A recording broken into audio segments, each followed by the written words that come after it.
really good news. This is a brand new camera, it's never even been used before. Why is it scary? I know, I'm sure it's fine. You've still got it? There's something quite big walking around underneath the tower. I'm just trying to see what it is. Has the mind of its own a lot of the time.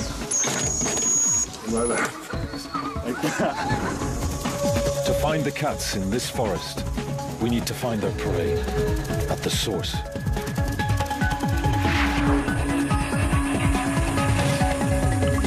In the hottest months, drying riverbeds lead animals straight to shrinking waterholes.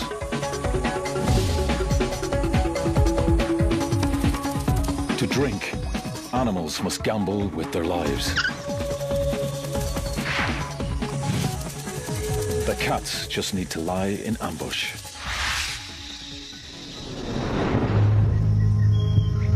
These hidden pools are a perfect place to meet cats after dark, when they're most active.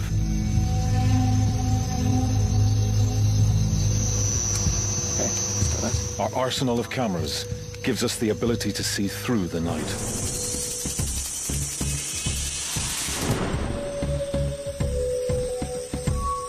The Starlight camera takes available light from stars or moon and magnifies it, allowing us a cat's eye view of the forest.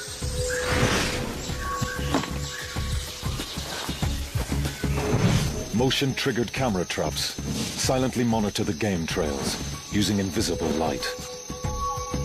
The infrared camera brings us face to face with predators and prey.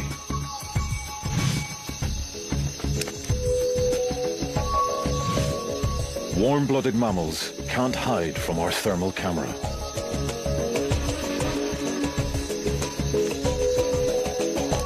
And then there's our secret weapon. A cable 18 meters above the forest floor, silently carrying remote cameras to the action.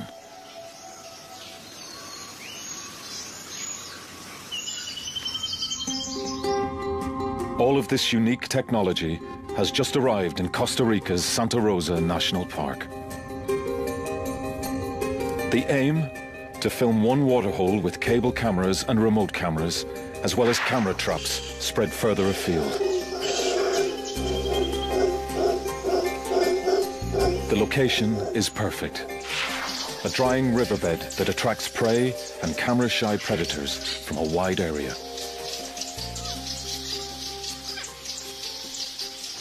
But it's a very ambitious plan. Nothing quite like this has ever been attempted before.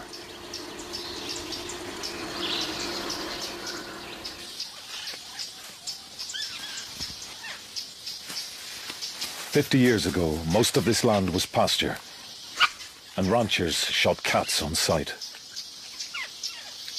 Now, Santa Rosa and the surrounding area is one of the most important natural refuges in Central America, and the daytime forest is full of life. But the life we're looking for is normally concealed by trees.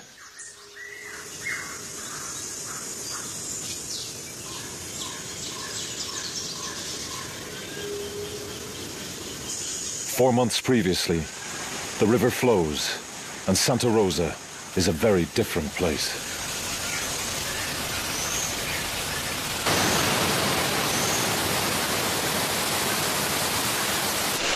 Martin Dorn and cable expert Tim Fogg are greeted by the heaviest rain in decades.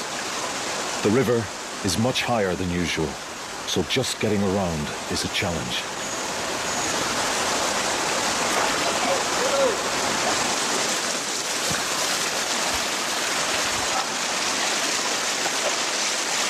Tripods, eh? Who needs them? Martin and Tim are looking for strong trees to anchor the heavy camera cable. So normally, when it's dry, if it stands where from those rocks out? No, just about here. Yeah, it's not even that deep. Once they locate the best pool, they head up the hill to find a clear view. They soon realize there's no tree strong enough to support a cable, so they'll have to build a steel platform to take the weight. I mean, yeah, let's just establish that it's possible. That's what I mean. Yeah. Or what, you know, because we might say, well, the only way to do this is we have to have 20-metre scaffold. At the other end? Yeah. Yeah. Well, that would be a bad thing. That would be a very bad thing. Yeah. Yes. Yeah, lots is possible. Always the question is how much time and effort. Getting a cable across this valley is one of the toughest challenges Tim's ever faced. You think there's some chance we're not going to be able to do this? There is a distinct possibility, Martin, and there always has been. Oh.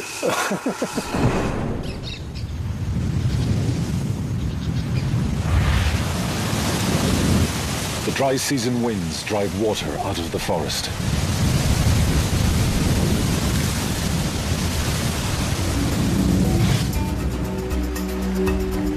The river shrinks again until only pools are left.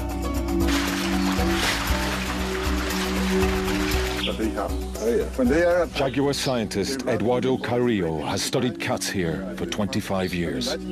He guides us to the most likely filming sites. 10, 20 years, a lot of... He knows the cats are here through his pioneering use of camera traps. Ocelots, small, shy rodent hunters. Pumas, 60-kilo deer hunters. And jaguars, the biggest cat in the Western Hemisphere, yet one of the hardest to see. Is that this waterfall here? The team are ready. Martin begins their hunt, scouting for any signs of cat activity. We had a remote camera here for a couple of days, and we did see an ocelot. For me, well, let's...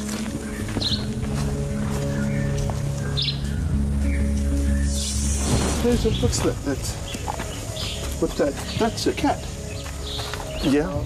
No, perfect. It's an ocelot footprint. Good eye, Martin. Really good eye. Downriver, camerawoman Justine Evans finds her own evidence. Look at this. That is a cat. It's large. That's a puma or a jaguar. That's really good news, because we've got about 4 different pools here to choose from, all within a kilometre stretch, and to see some evidence of a big cat coming into this particular pool is a really good sign. It's time to build the overhead camera rig. Everything needs to be carried in by hand.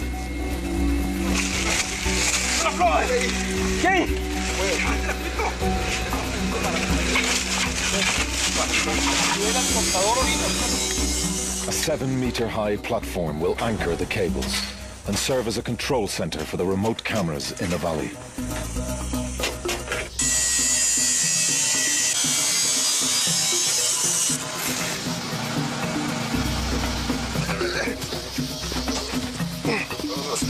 The steel cables arrive. Carrying these 150-kilo weights to the site is just the beginning.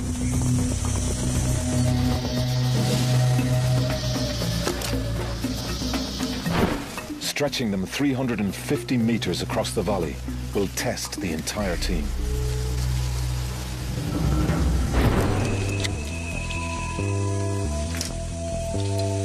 One, two, three. Crossbows shoot thin line over the trees, but only 100 meters at a time. Yeah, I can see it. I've just balls up again. This is just getting worse and worse, really. Then we must untangle the line before firing the next length. 3, fire! It's a major challenge, and everyone's feeling under increasing pressure. Be sure we want Why is it scary? I know, I'm sure it's fine. You've still got it. It's still going back to the tree. Nothing scary about it. My confidence was gone since I couldn't open the box. Yeah, I'm chuffed with that bit. Yeah, I am. I get chuffed with each bit. But as I say, then you go, oh God, the next bit. Because the next one, the cables are getting heavier and heavier. The pulley systems are getting bigger and bigger. We're into big winches and things now. So. A week later, we finally get the line across the valley and into position. Now the team needs a volunteer to zip line down the cable and clear away branches. Jim Spickler has a head for heights. Pretty exciting. Continuing on, I got about 100 meters completed. Got about 200 more.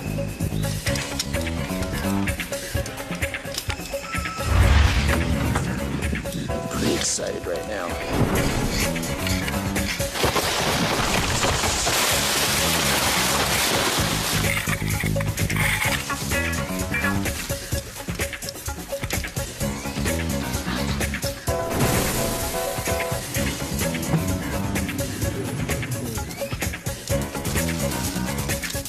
Done well.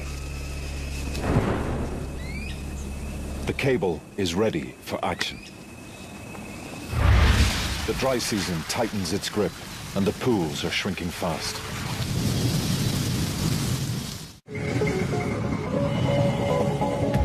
It's time to break out our special filming equipment.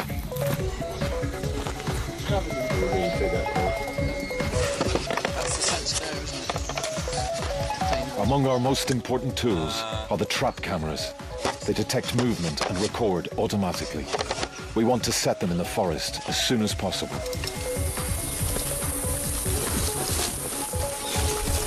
Cameraman Nick Turner has worked in this difficult location before. He has some good ideas for places to set camera traps.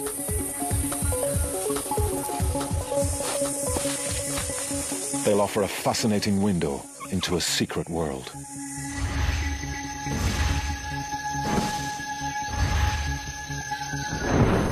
We'll also need to rig remote control cameras to track and film our targets from the tower.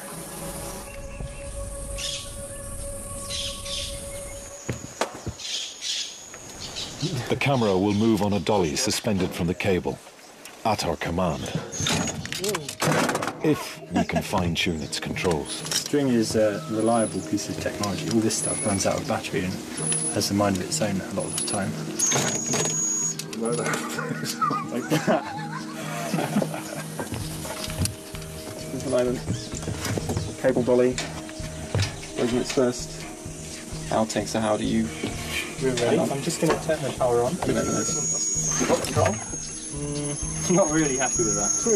Well, I'd be a little filling. I'm not sure I'm going to... I don't be able to run this through my hands.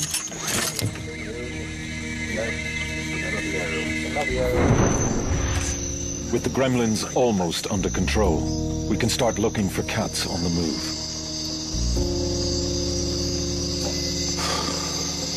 The first 48 hours of scanning prove how elusive the cats are. But we know they are near. Then, we have a lucky break.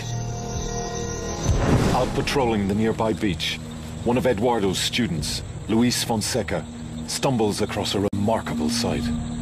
A young jaguar killing a nesting sea turtle. His camera phone captures the first moving images of a jaguar from Santa Rosa.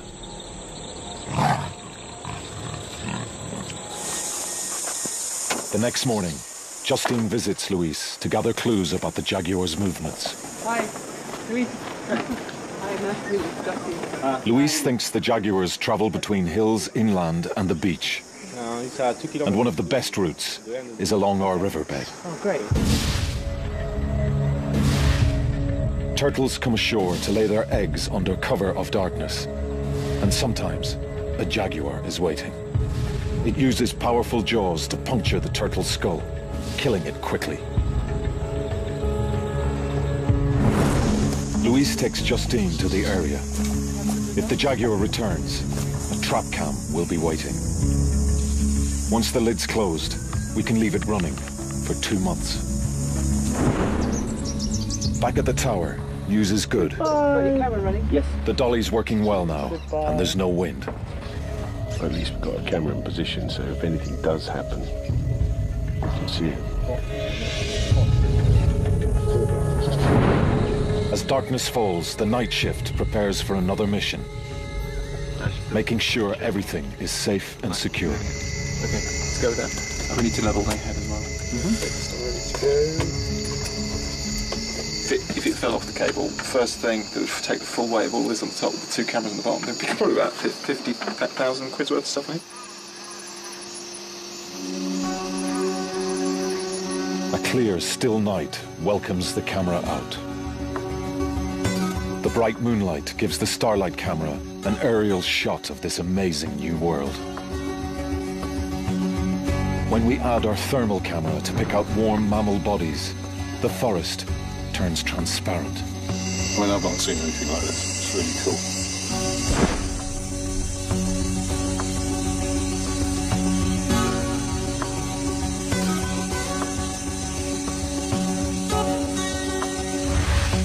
Stop there. It looked like something moving in the trees.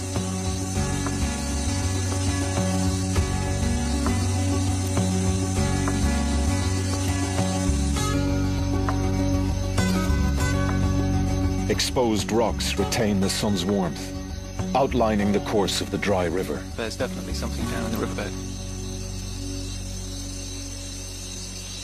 Slow down, stop.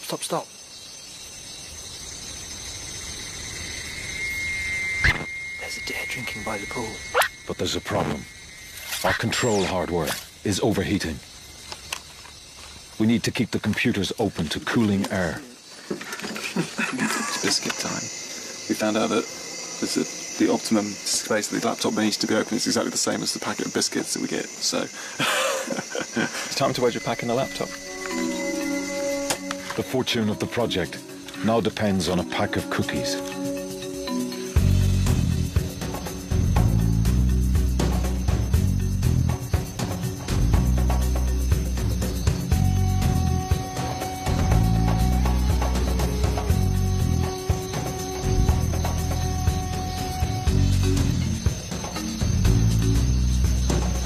Even see, you know, a thermal image. I'm quite impressed. First time I've seen something like this. It's really good. With every outing, the cable cam reveals more and more wildlife. A guan bird comes within range. We capture an elusive tree porcupine creeping through the branches.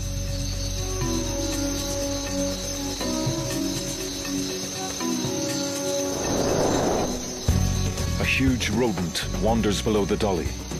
It's a paca, a very rare creature in Santa Rosa.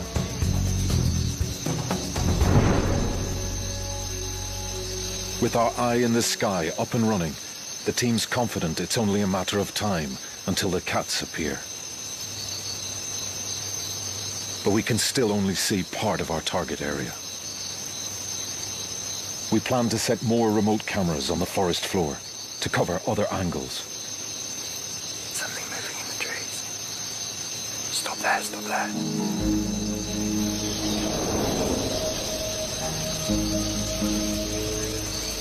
As moonlight gives way to sunlight, the daily roasting of the forest continues. Despite the heavy rain a few months ago, only a few pools remain.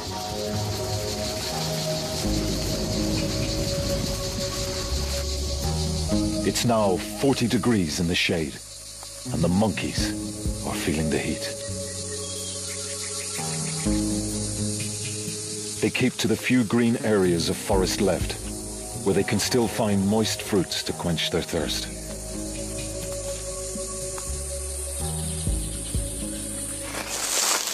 Down on the forest floor, the dry leaves are now as crisp as potato chips.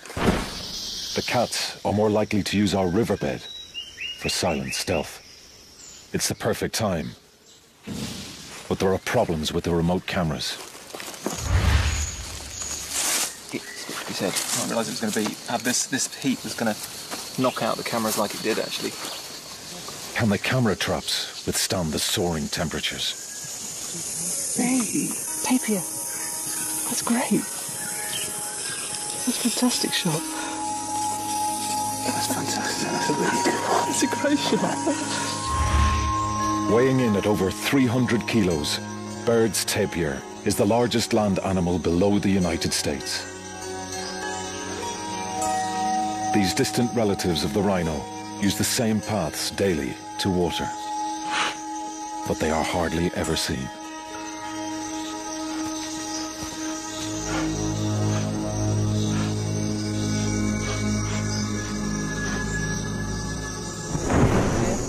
loads of them. 3 deer. Excellent. Oh, good. Nice to get more watery stuff, won't it? Yeah, I probably should have planned it right. But I think we should do what you said, which is point the camera at the pool. Unexpected creatures reveal themselves. Coyotes and a family of raccoons. We're seeing a lot of potential prey, like deer and agoutis. The predators can't be far behind.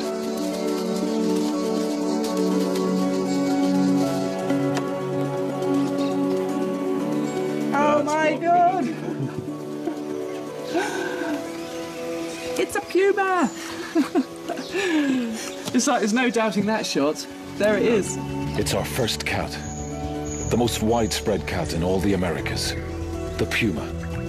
Its 60-kilo weight can bring down almost any animal it wants. Eduardo's studies show that it's mostly after deer. So the cats are here. And we've more camera traps to view. That is unmistakably a jaguar.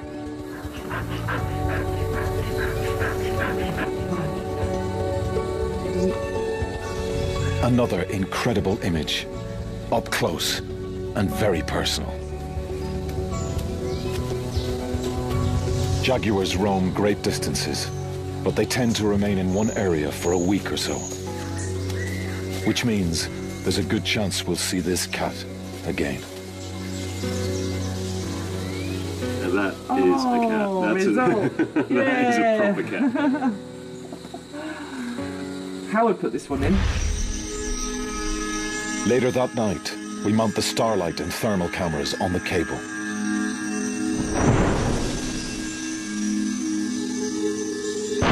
On the ground, we deploy infrared and thermal cameras, hoping to shoot the jaguar's return.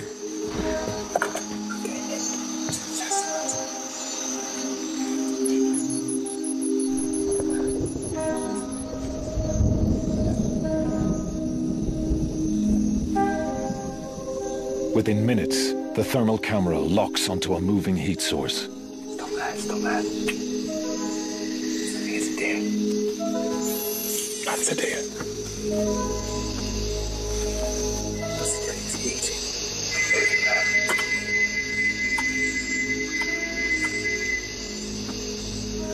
Okay, we're just going to watch it and see what it does for a while.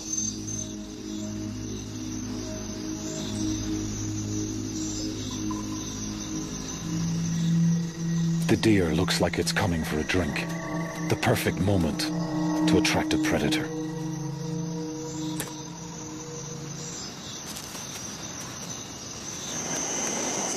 Something coming in. I know. Let's slow down, stop. Oh, it's a tapir, I think. Do you want to just let the dolly out really slowly and smoothly? That's it. Really slow. Sorry, okay. This is a unique moment. Up till now, wild tapirs are practically unfilmed. They're too secretive. And here, we have a female tapir, completely unaware of cameras, beaming her live image back to the tower.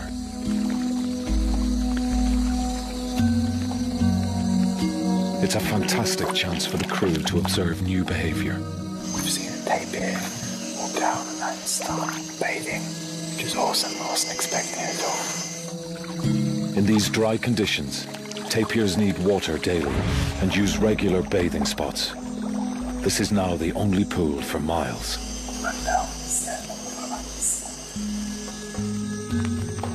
Soon, a second tapir appears, a male. The two seem cautious. It looks like they know each other. He may recognize her scent, because he probably can't see her in this level of darkness.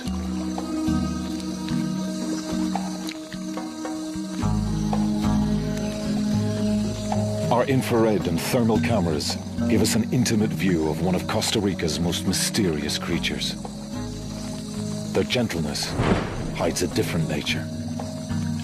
Hunters say that a threatened tapir is very dangerous to humans and cats alike. Even a big cat might think twice before ambushing this peaceful scene.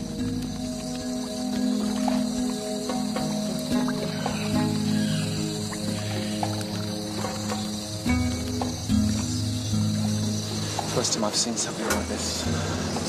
It's really good. Nice.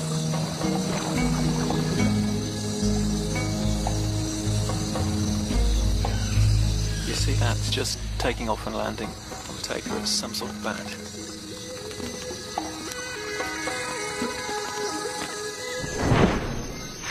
That can only be a vampire. It's drinking blood.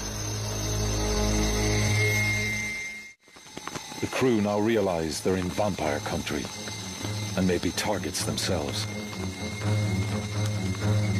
There's bats everywhere. I think they must be here for the deer. From the ground-based thermal camera, it looks like the deer are also in the vampire sights.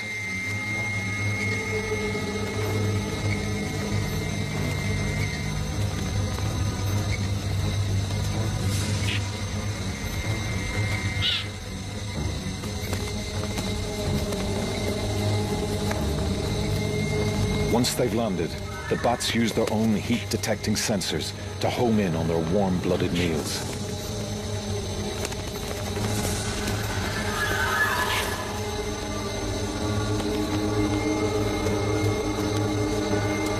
But the deer can hear the hopping vampires. They're having none of it.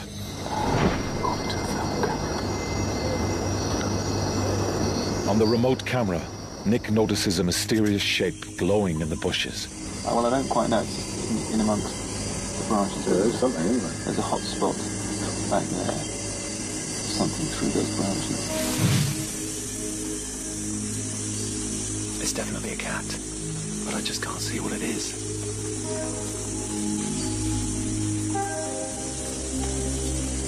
Trying to work out what that.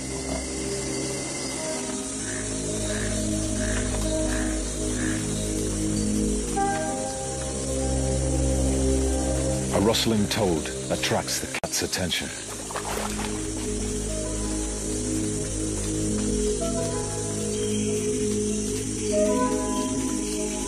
I think it's just checking out the pool. As it leaves the pool, a trap cam picks it up and reveals a new species of cat for the team. It's a male ocelot patrolling his territory. They prey on rodents, even monkeys, but stay well hidden when the big cats are around. It's a fantastic sighting for the crew. Another mystery cat of Santa Rosa. So it looks like we've got a cat. We're on a high. Then, disaster strikes. That's really dramatic news from Nick that the cable, one of the cables has collapsed. The overhead cable let go of its moorings, plunging our cameras and dollies 6 meters into the trees below.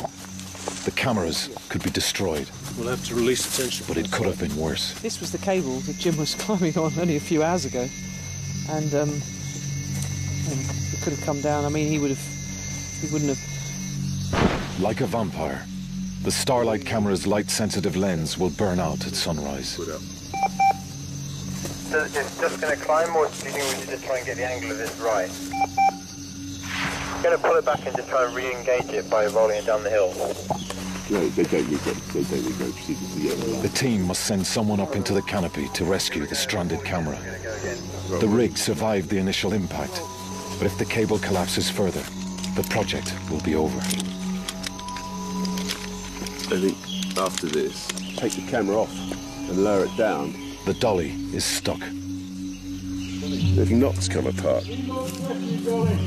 As night turns to dawn, the crew face one of their greatest challenges. Could you just gently pull just put tension on it, just gently pull it. We just want to see what happens now.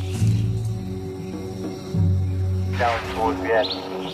Yeah, it's never going to get to the end of the friction. To get the dolly down, we'll have to dismantle it in mid-air, a piece at a time. You need more tension, more slack up there.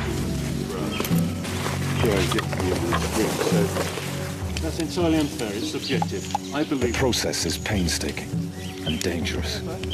unfortunately the pulley's going to be on top of it as well. By early morning, the last sections are safe.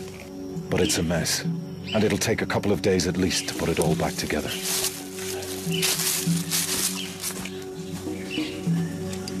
It's a huge blow to the team.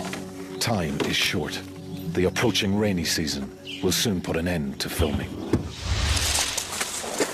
When the dolly's ready, work resumes on searching for the mysterious cats of Santa Rosa.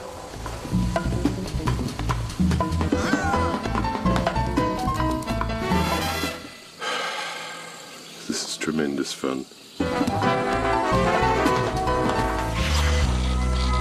With the dolly back online, we're ready for the final sweltering week's vigil to see big cats in the wild.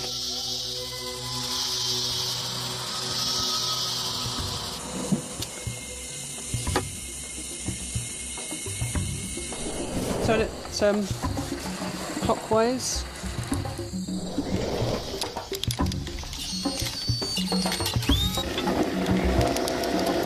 We keep the valley and waterhole under 24-hour observation. But in the searing daytime heat, the cats are keeping a low profile. Oh, there's a heron. It's back.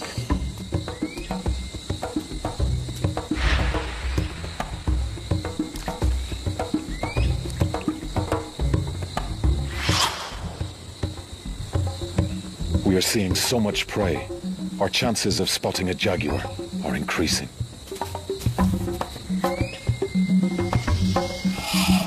The trees have now lost most of their leaves, giving us a clear view along the riverbed.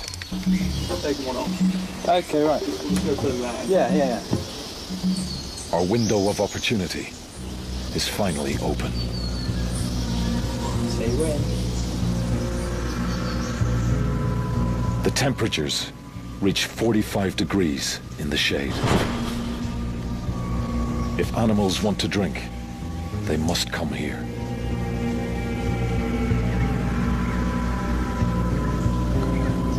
Nick's trained eye spots some movement.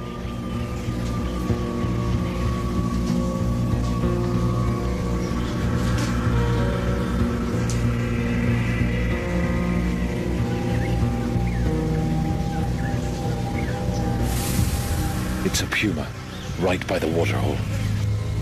It's looking over towards the waterhole. I'm still running.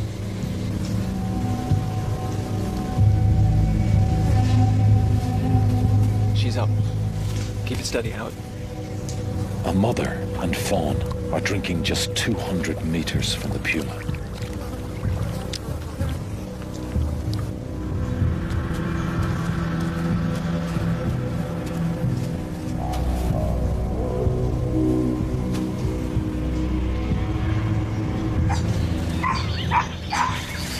Suddenly, monkey alarm calls fill the air.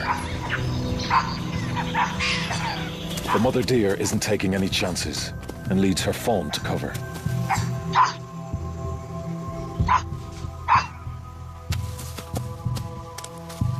In daylight, these sharp-eyed capuchins can spot predators in the distance. They mob cats when they find them, letting every creature in the forest know danger is coming.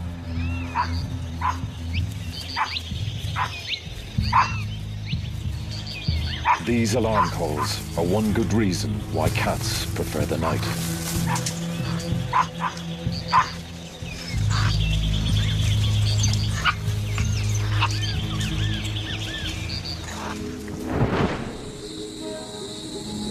As the sun sets, the moon casts a bright glow over the forest.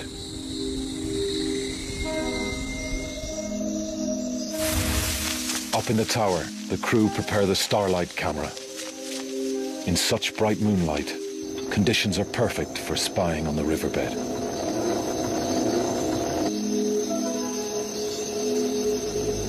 Quietly and carefully, the team ease the dolly out over the trees.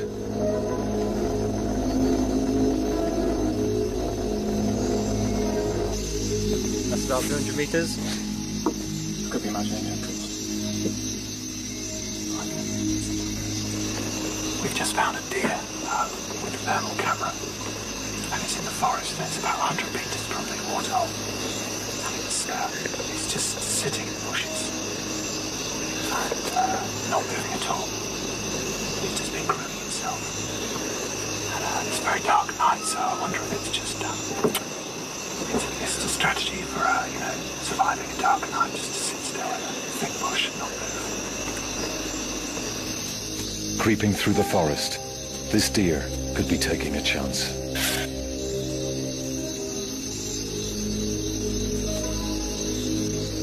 Our trap camera picks it up at the waterhole, just the sort of prey that would attract a big cat.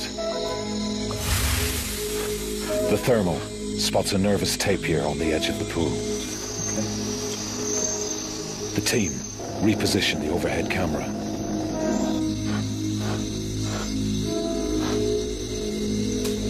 Something unseen startles the tapir. Just ran at something there, just turning around. Not far. Keep coming. On the overhead camera, Nick picks up a new heat source.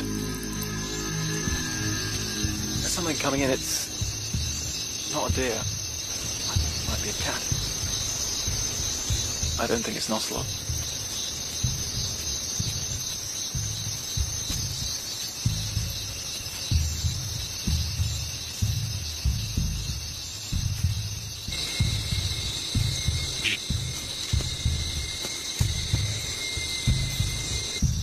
It's a puma, and it's on the prowl.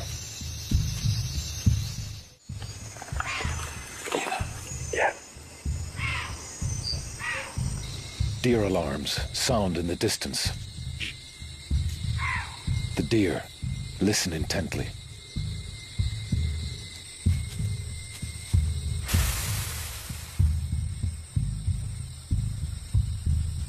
I think it's said something, a mouse or a rat or something.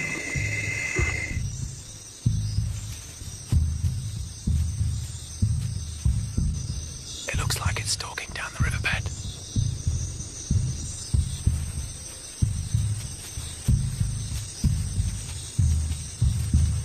See that? It's taking tiny little steps.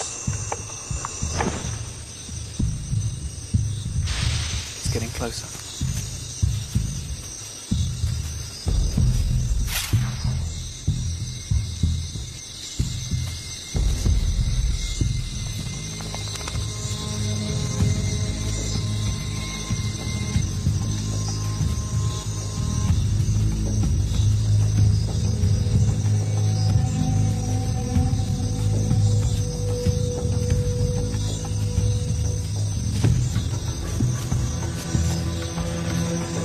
The puma is within striking distance.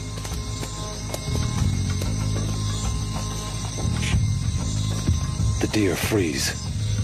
If they bolt now, the cat will be on them in seconds. I can just see him through the branches.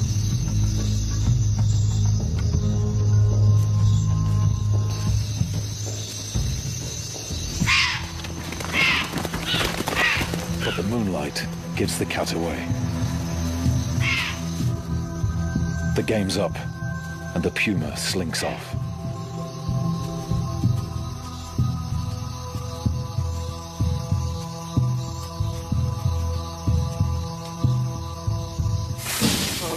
Just went on and on, didn't it? Went right under the cable. I know. Better go and save it now. Back it up. Back it up. Right, it's back. I think that's cause to celebrate. It is, yeah. It is. It might as well be The 6 a.m. beer. Yeah. Excellent. God, man. I thought that gone. Going home. In the excitement and stress of the cable and waterhole, the trap cams have been neglected. It was on this beach a jaguar was seen killing a turtle a few weeks ago.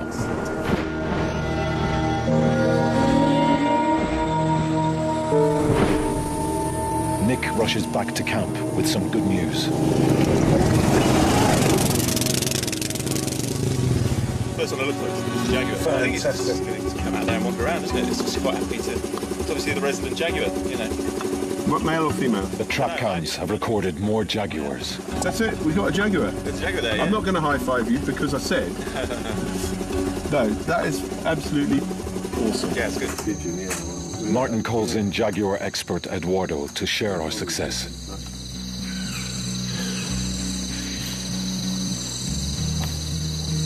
That's beautiful. It's a jaguar. 100 kilos of big male, sharpening his claws and scent marking his territory. That's beautiful, beautiful, just beautiful. The trap cam near the beach reveals an extraordinary scene. Another male finishes his turtle dinner. I mean, that's It's a beautiful animal, huh? beautiful.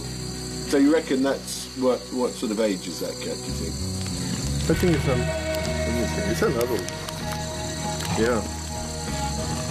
Not even our invisible infrared flashes can disturb its meal. Oh, it's really nice. Beautiful. It's beautiful, huh? Very in perfect condition. Yeah. This is an incredible result. Images of jaguars in the wild are extremely rare. Our night vision technology has led us into the mysterious world of these forest cats and revealed them as never before.